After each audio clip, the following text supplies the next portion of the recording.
Marjol Animation.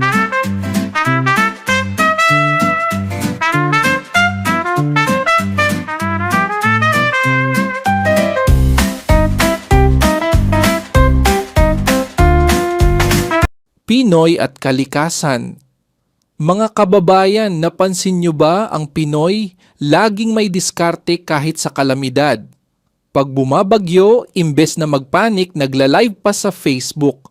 Guys, ayan lumilipad na yung bubong namin. Like and share. Pag init ng summer, parang oven toaster ang bahay.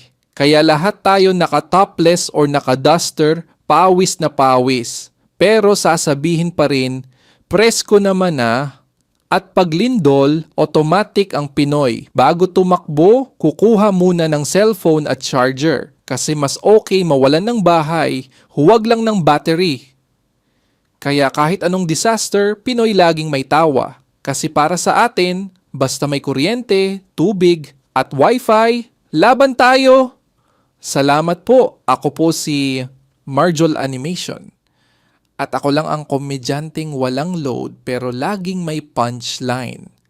Subscribe to this channel. Marjol Animation.